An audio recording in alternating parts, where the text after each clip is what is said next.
Welcome to the PPP edition of Not My Generation, the political podcast that looks at political events and personalities and activities through a generational lens. I am Professor James Davenport. This is my colleague, Dr. Emily Stacey, and we are going to be sharing all sorts of election information with you. We're going to be talking about the July 4th and the Declaration of Independence, and we want to remind everybody, we're going to be celebrating the 4th this weekend. Be safe, right? Take care of yourself, protect other people, just be safe. It's the right thing to do.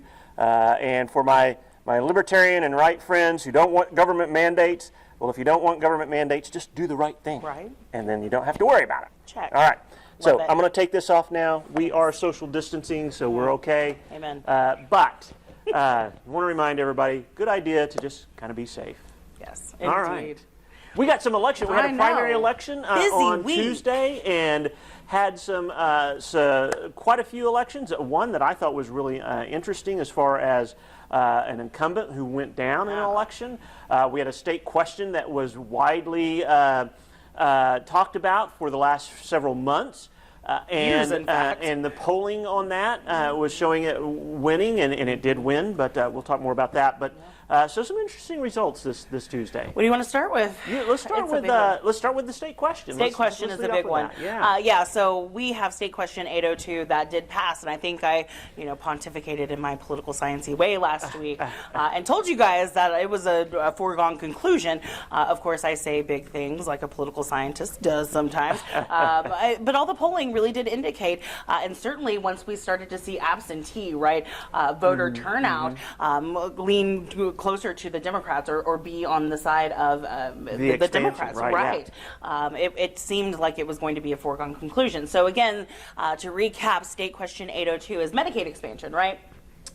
So what it does is expands Medicaid coverage to all adults under the age of 65 making less than 133% of the poverty level, federal poverty level. That's roughly about $17,000 for a single person. So if you're making less than that, you're likely to be eligible for Medicaid enrollment now. Right. Significant in this is that, if I understand it right, it eliminates the requirement that a child be in the household to be eligible for the. Is that correct? Right. As far as I understand it as well. That's what I understood it to do, and it puts it in the state constitution. So this is going to obligate the state to kind of pony up its share of that funding. Right. So we're now we were one of 14 states that did not expand Medicaid under the Affordable Care Act, of course, otherwise colloquially known as Obamacare. And we also have the second highest uninsured rate in the United States, with about 14.2%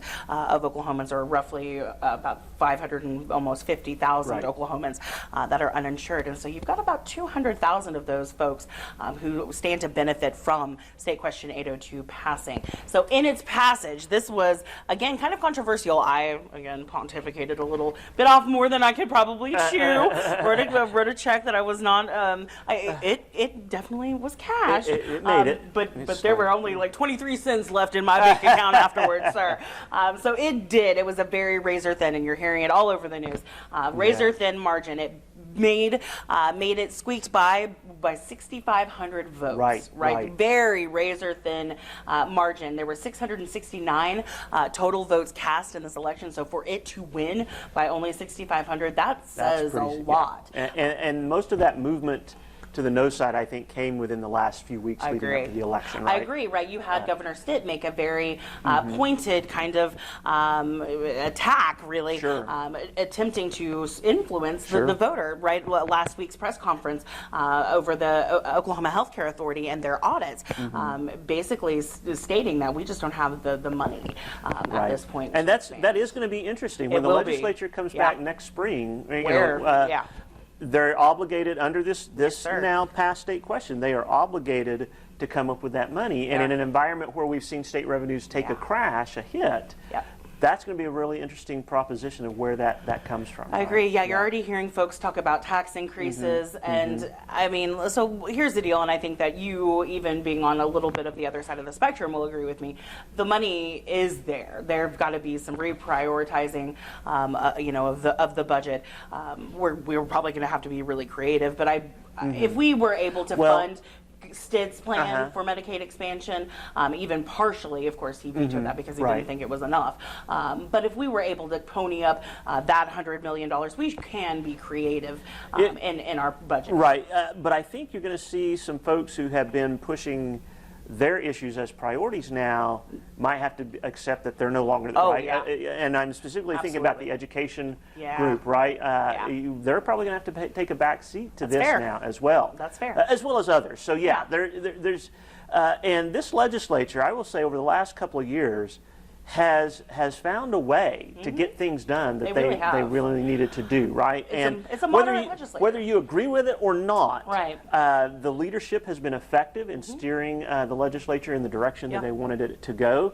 And so I expect that will continue, but I also expect that there be some hard political fights over this as well. Next session is going to be extremely interesting. I'm going to enroll in your state and local government class just so I can have a reason to be at the Capitol. Yes, absolutely. So state question 802 now must be in effect by next July. That's correct. So as we said, they're going to have to be extremely creative, and there's no way around this. Right.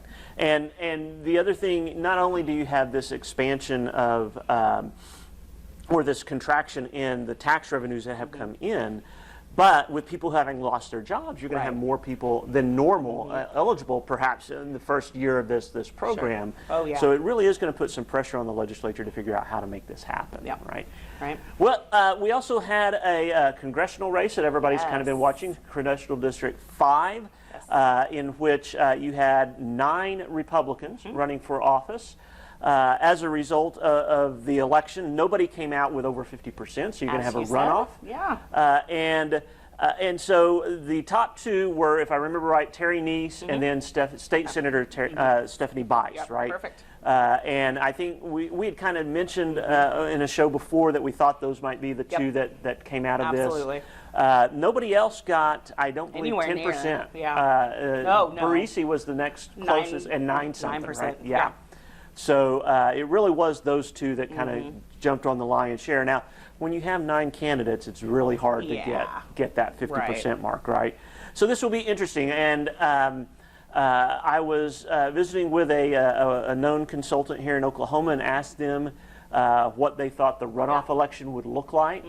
And he said it's going to get ugly. And so this will be, and listen, this is one of the interesting things I think about campaigns and elections. We often think of ugly elections being between Republicans and Democrats, name-calling, but oftentimes the most vicious and the most ugly elections are those primary elections. Yeah, absolutely. Because there's so little difference between candidates of the same parties, right? I mean, if you're a Democrat, you may be a AOC Democrat, you may be a Joe Biden Democrat, you may be something else, but on 80 to 90% of the issues, you're agreeing on most things, right? Same things for Republicans, and so they've really got to find things that they can be critical about the other person about and make the case not only am I a good candidate, but they're a bad candidate. Right. So I think this one is really interesting, as we said last week, between the 2 of them. Number one, I think it's super great that Congressional District 5, no matter what, is going to be represented by a woman, right? That is exciting, whether they're Republican or Democrat. Very exciting stuff. I think where your consultant friend is absolutely correct is that it's going to get ugly, and it's going to be about who Trump likes best. Who gets that coveted Trump endorsement, right? Because both of these ladies have come out as Trump lovers, right? And that plays very well in the Republican base here in the state of primary Oklahoma, voter, right? Terry Neese, her first commercial was "I love Trump," wearing the hat, and Stephanie Bice didn't come out as Trump heavy in the beginning. She had to pivot to meet where Terry Neese was. In fact, Terry Neese was ahead of Stephanie Bice, right? Stephanie Bice came in second to force that runoff on August 25th. So going forward, I think the money factor is going to be where Right. it all Where- matters, right? Who's got the money to turn out that vote? Terry Neese has a lot of personal funding, where Stephanie Bice has done well in fundraising, obviously, as a state senator, knows her network, has gotten legislation Right. passed, et cetera. But she expended a lot of it in the primary campaign to fight Terry Neese to only make it to the runoff. So it'll be, and also to fight out-of-state groups. You had the Club for Growth, for example, jumped in attacking and- her over the sure. film, or I'm sorry, a the little film bit of tax a credit. stretch there, It the was. criticism there, right? So But she's got an uphill battle to prove that she is the most Trumpy, I guess, Trumpian Right. of the two. I think Terry Neese all but has this one, and of course, Kendra Horn is salivating. Right. This is She's gonna be- the thing that nobody is really saying. She won her primary, Right. 85%. That wasn't even close, I mean, right, it would, yeah. Tom Tom Gill, perennial candidate. We're not worried about that. But Kendra Horn is salivating because the more that these two women vie to be the most Trumpian, the more it's going to maybe and that's turn gonna be off those interesting. independents in the middle. That's going to be interesting how, because they're going to have to pivot towards that middle, Absolutely, right? yeah. And they're going to At have some to find a way to attract those voters. Mm-hmm. And so one of the things to watch when we get to the November election is how does the message change from whoever wins that Republican Right. primary? How does that message change in order to reach out to independent voters and maybe even some conservative Democrats who Yep. just aren't excited about Trump, Yeah. right? How do we reach out to those? Because we know demographically Oklahoma County, which is primarily the biggest portion of this congressional district, has been changing and favoring Very much so. Democrats more recently. So this is going to be a really interesting one to Yeah, watch. obviously, we're trying to talk over each other to explain it. We're very excited. Elections make us very excited. That's as political right. Scientists. There's nothing better than an election year, and a presidential election year is like the Super Bowl, like all the time, right? These primaries are kind of That's right. the The championship, playoffs, right? yeah. The playoffs, and then we get the Super Bowl in November. We get excited. Yes. Sorry. We also had an incumbent in the state legislature who went down. You want to talk about that We a little had bit? actually several, but the one that I was most interested in was House District 88, and this was one that the Democrats were really kind of beside themselves just a little bit. You had the incumbent Jason Dunnington, who has been a very, very moderate Democrat establishment. He has been a really good talking head for the Oklahoma Democratic Party for the last few years. Young, on the younger end of things, and so he does really represent a lot of the progressive voice in Oklahoma City, but he does so in that kind of Oklahoma progressive, right. centrist sort of way. He was unseated, and again, this was an extremely close election, but he was unseated by Maury Turner. I believe that's the way that you say their name. If they are elected in November, they have to now go to the general election, obviously against Republican Kelly Barleen. But if they win in the general election, they will be the first African-American Muslim to be elected to the Oklahoma legislature, which is really Maybe the interesting. first Muslim ever. Ever. Oh, right? yeah. Yes. I I'm don't sorry. think- I yeah. added yes. But yes. But yeah, so that will be interesting to watch, and it just speaks to, in some sense, the diversity of our population that is continuing to grow, right? And so we're going to see and that's what representation is about, is to represent the various voices that are within the state. And so it shouldn't be surprising that we see these things crop up as we see our population change and become more diverse. Yeah. But to your point, Exciting. it's not often that you see an incumbent who is well known, fairly well liked, absolutely. who has been regarded as rather effective in the legislature, who goes down like that. And so there was obviously something going on within that campaign that that propelled. You said Maury Turner to win that race, and so this will be another interesting to watch in the fall. I think a lot of what they were able to do is, number one, they had a good campaign manager, Aaron Wilder, again on the younger end of things, millennial, and so they ran a very effective social media campaign. I followed them on Twitter, and you could see the fervor for that candidate.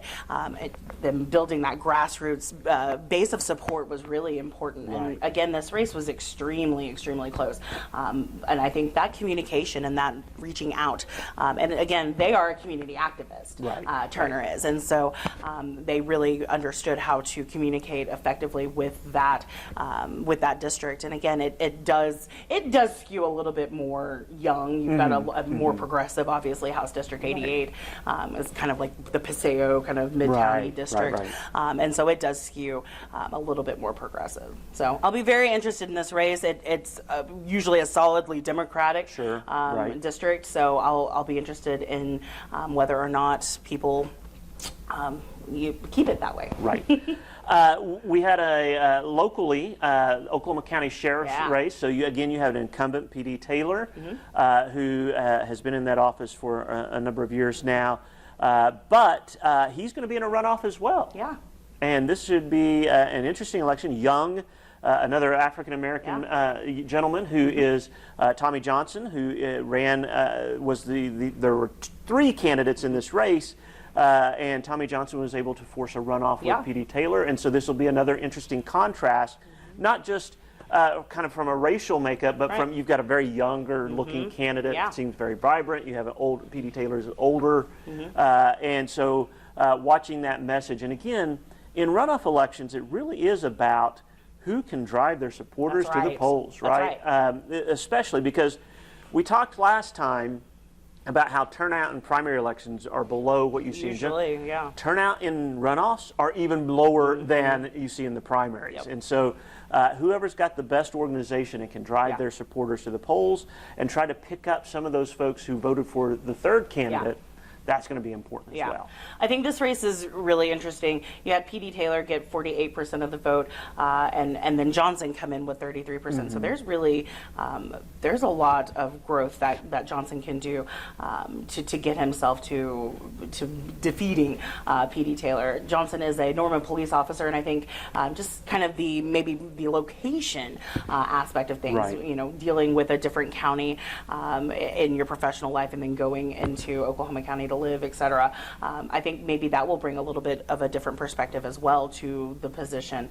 And so August 25th, again, that runoff, and then they will face Democrat Waylon Cubitt, is that how you say his correct. last name? I think that's correct. Who is a Democrat, and yet another African-American male. So again, the diversity in the 2020 primaries has been just incredible. And people, you know, people in Oklahoma might not be accustomed to seeing that kind of diversity, but I think, again, if you think of representation as being, hey, we're here to represent the variety of folks here, that's always a good thing when people's voices are being included in these election process. There is one other election that I think in November that will be interesting to watch, and that is the U.S. Senate race between Jim Inhofe and now Abby Broyles, who handily won her primary for the U.S. Senate seat.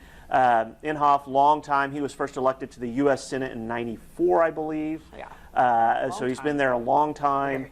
Abby Broyles has been a news anchor here in an Oklahoma City news station, has a good name ID, at least locally. And I think Democrats are kind of excited about her. And this is going to be another of those contrasts, an older candidate, incumbent, been there a long time, conservative, Trump supporting, younger candidate, female, not Trump supporting. And so this is going to be an interesting campaign, I think, to watch how that plays and to see where are Oklahoma voters now. Are they still, are more of them still very passionate about supporting Trump? Has some of that support dropped a little bit? All of this will be interesting to watch play out. I agree. I think the thing that I have reiterated to my government classes over the past almost 8 years that I've been teaching is find candidates that look like you, right? Find candidates, and I'm not talking just generally about race or, find millennial candidates, right? Find candidates that care about the issues that you care about, whether they're Republican or communist or Democrat, whatever it is. Because again, the closer we are in terms of generation, it seems, in our politics, the more that we have in common, right? And the further we go out in the generations, the less we seem to have in terms of the issues that matter to us. And so I think 2020 has really, it's a little early to call this, but it's kind of the millennial election. We're seeing a lot of very young folks come out who are serious and are being looked at as serious, viable candidates, and perhaps going to be groomed by the national parties. Right. And so And you always see this kind of this shifting. Now, of course, us Gen Xers, we kind of get overlooked by everybody, and so you got I'm sure there are a few the baby Gen Xers in boomers there. out there, and you got the millennials out there, and they're trying to fight with each other, and we're constantly caught in between. Trying Just to, vote, James. Yeah, That's all we want that's you to all I do. can do, right? Is get out and vote, but I think the point is well taken, right? Right. Look for those candidates that are speaking to the issues that you're Yes, passionate about, it's so important. and don't just say. Here's my thing. In American politics, should not be a spectator sport. Right. You should be actively engaged in this. Get out. If you can send them a check and donate a little bit of money, or use your credit card, whatever, do that. If you can get out and volunteer to work on their campaign, get out and do that. If you can write a letter to the editor and talk about issues that you think are important, do that. But be engaged, because that's what self-government's about. Right. Is taking ownership of that. And so, don't just sit on the sidelines going, oh, I like that candidate, I hope they win. Get out there Right. and help them. Right. And by letter to the editor, kids, he means get on social media. Is that a generational thing that I'm Yeah, I don't running know into? that we Right. write things. We Oh just my shake our gosh. fist at Twitter. Maybe that's why I don't have my students do that in class anymore. I don't know. I mean, maybe. All right. Okay. Let's shift. We're going to shift a little bit. This weekend is our July 4th celebration, Yes. celebrating the independence of the United States from Great Britain. And you had some talk about some things leading up to that. Were Sure. you going to do that? I can do that. Okay. So this is our 244th anniversary of We're the 4th getting- of July, yeah. right? So next year will be massive. So if Trump is still in office, expect a Putin-style military parade on the 4th of July, I would assume. He didn't get it last year. He didn't So, get I the mean, the one- 245th anniversary would be That's a pretty good big. Yeah. excuse to Yeah. do it. So, of course, we know, because we've taken government class, that the Declaration of Independence was unanimously endorsed on July 4th, 1776. That's why you shoot fireworks off, kids. That is why, right? It was unanimously endorsed. It wasn't, a lot of people think that it was written on made effective, whatever. Not until, but it was endorsed on July 4th. So we celebrate, and it really didn't become an American celebration until after the War of 1812. You had John Adams notice that Americans were not being distinctly celebratory or excited, patriotic about the 4th of July, and he famously wrote a letter about this in 1817.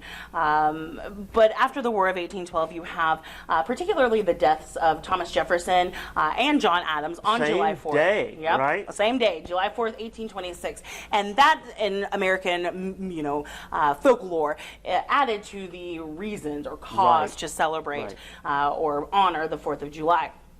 Speed up into time to 1870. That is when you have Congress officially recognize the 4th of July to be a national holiday. But it wasn't until 1941 that federal employees got paid. So it got added to the list of federal holidays. Recognized, Exactly, officially in 1941. But in 1870, Congress did declare the 4th of July to be a national holiday. And so since 1870, you did have Americans start to distinctly celebrate Sure. the 4th of July after that. And it's interesting that it wasn't a foregone conclusion, right? Right, There were of some course. there were some really good arguments at the time of maybe we should move a little slower, Right. We're going to start a war with the major power on the planet, and we don't have an army. At all. That doesn't sound like a good plan, Right. So there were reasons, and there was debates, right? And it took a lot of work to make that happen. One of my favorite miniseries is called John Adams, and it's based on a book by the historian, and it chronicles, the second episode chronicles the push for independence and the eventual writing of the Declaration of Independence. If you haven't seen that, I highly recommend. This would be the great weekend to watch that. It would be. But it gives you a feel for just how challenging it was to Absolutely. make that happen. And some of, as in all politics, especially Democratic type, the kind of wheeling and dealing that had to go on to make it happen. Still does, right? Yes. So what I'm going to do here is I'm going to read probably the most famous section of the Declaration of Independence and pull out a couple of things for us to chew on here for a few minutes that I think we have to remind ourselves sometimes what it says and what does that mean to us Right, today, today. right? So you'll pardon me for actually having to read this. I don't have it entirely memorized. I could probably do a portion of it, but I'm going to just read it here, all right? So it says, we hold these truths to be self-evident, that all men are created equal, that they are endowed by their Creator with certain unalienable rights, that among these rights are life, liberty, and the pursuit of happiness. That to secure these rights, governments are instituted among men, deriving their just powers from the consent of the governed. That whenever any form of government becomes destructive of these ends, it is the right of the people to alter or abolish it and to institute new government, laying its foundation on such principles and organizing its powers in such form as to them shall seem most likely to affect their safety and happiness. Prudence indeed will dictate that governments long established should not be changed for light and transient causes. And accordingly, all experience has shown that mankind are more disposed to suffer while evils are sufferable than to right themselves by abolishing the forms to which they are accustomed. But when a long training of abuses and usurpations, pursuing invariably the same object, evinces a design to reduce them under absolute despotism, it is their right, it is their duty to throw off such government and to provide new guards for their future security. Such has been the patient sufferance of these colonies, and such is now the necessity which constrains them to alter their former systems of government. The history of the present King of Great Britain is a history of repeated injuries and usurpations, all having in direct object the establishment of an absolute tyranny over these states. To prove this, let facts be submitted to a candid world. I still love that. I do too. I was mouthing along with you. Yeah, a song. I mean, it's hard not to. But I like to point out in my classes there are four fundamental truths that this document asserts, right? And fortunately, as Jefferson was drafting this, he made it real easy to identify those. We hold these truths, right, to be self-evident. That all men are created equal. That they are endowed by their Creator with certain unalienable rights. That to secure these rights, governments are instituted among men, deriving their just powers from the consent of the governed, and then that when any ever form of government becomes destructive of those ends, it is the right of the people to alter or abolish it. And it's interesting to me that all of us, Republicans, Democrats, the rest, will be celebrating the 4th of July. We'll be celebrating this document and the words in this document.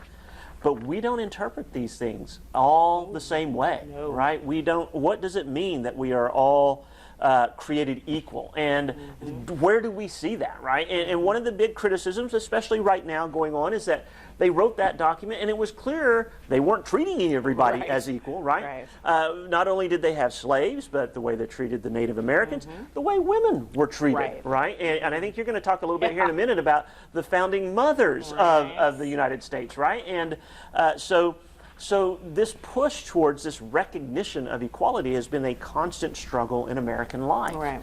And trying to define, what do we mean by equality? What do we mean that it is that people are considered equal, and how are they treated? They're endowed with unalienable rights. And Jefferson identifies three specifically, right? Life, liberty, and the pursuit of happiness. And I don't want to get into, we don't have time to get into a thorough examination of this, but I will just throw one out, right? What does it mean that you have a right to life, right? What does that mean? And when does that right conferred upon? This is the whole debate about abortion, right, that drives a lot of our politics, Supreme Court decisions and such, right? Is when is that right conferred upon you? And that's a sticky question. Not everybody, even people who fall in the general same category of pro-life or pro-choice, don't all agree on that answer, right? And so you see these divisions come out when we talk about specific policies and what we should or shouldn't be able to do. It makes the assertion that governments are created for the purpose of securing those rights, for protecting them, right? This is why we have government. Now, that's not always the common view. It wasn't the common view at the time. And today we have a lot of people who argue that the governments are charged with doing more stuff than just securing these basic kind of rights. And so that continues to be a conversation that we have as we go throughout history. And then that whenever government becomes destructive of those ends, we have the right to change it. And boy, you talk about even people talking about having a constitutional convention or something like that. People push back against that. Oh, yeah. It's one of those things of, hey, if it's not broke, don't fix it, and if it is broke, just fix what's broke. Don't look at the whole thing, right? And so there's a great deal of pushback on that. But I love this document, and I love the ideas that are expressed, not because I think we live up to them fully. We never have, Right. and we might never will, right? Right. But it sets out a goal. It sets out an ideal Right. that I think for the most part, imperfectly, and not always, sometimes it's been 3 steps forward and 4 steps back, but that we have constantly tried to push towards making the ideals here more of a reality. Yeah. For more of our citizens, more of the people who come under the banner of the United States, so to speak.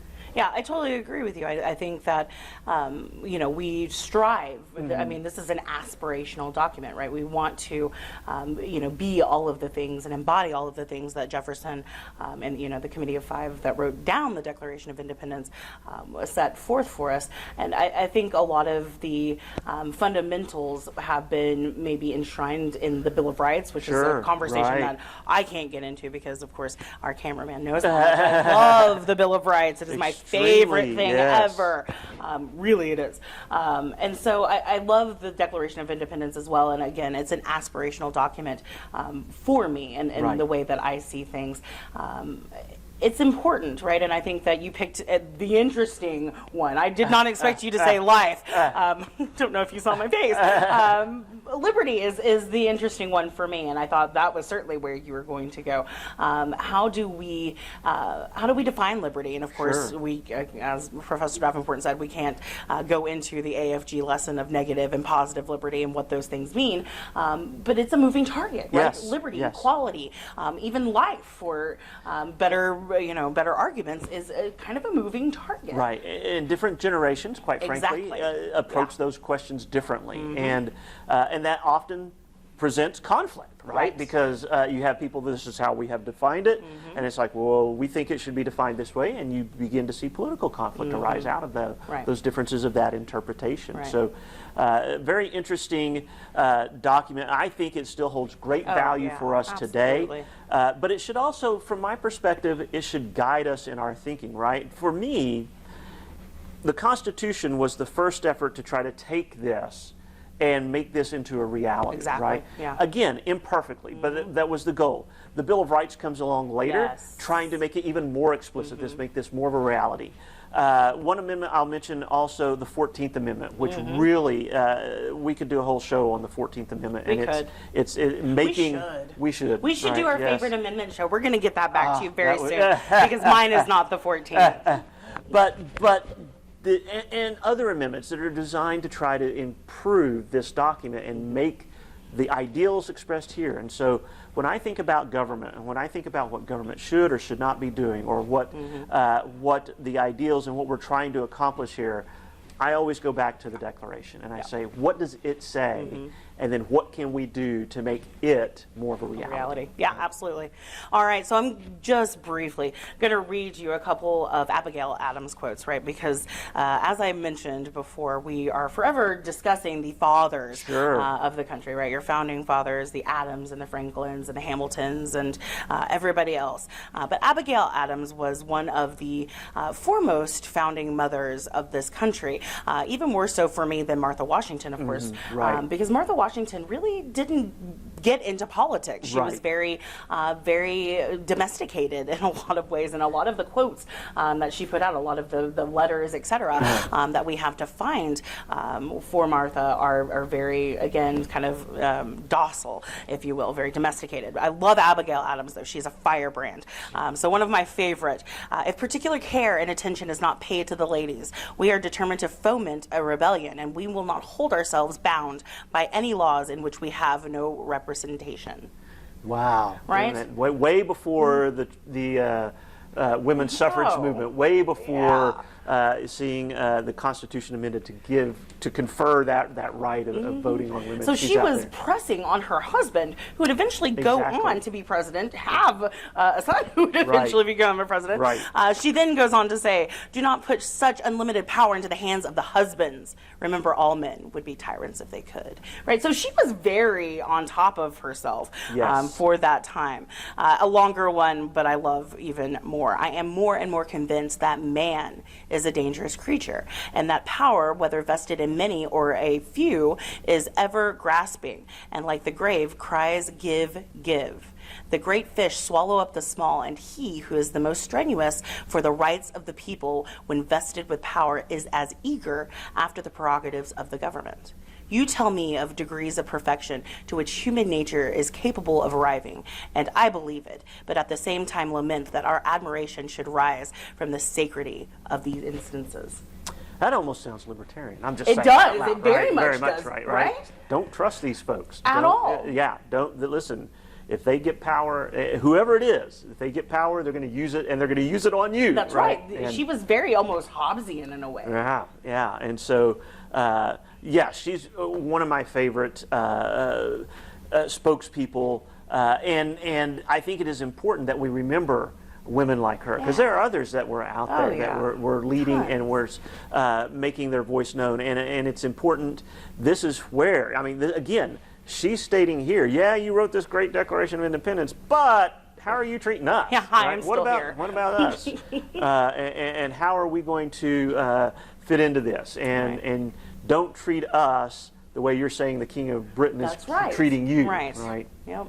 Very nice. Very So I'll nice. leave you with that, my friends. Abigail Adams, one of the great great ones. Yes, absolutely. All right. We hope you've enjoyed this program, and we look forward to visiting with you next time. We're going to have an interview with one of my favorite modern social scientists, talking about a book he wrote. And we've got some really great upcoming episodes that are going to be coming down the pike, too. So we're excited to be visiting with you throughout this summer, and looking forward to having some programs that you're going to enjoy. Yes. We'll see you next time. Don't forget, if you want to reach out to us, give us some suggestions on programs, things you'd like us to talk to, notmygeneration@raider.rose.edu.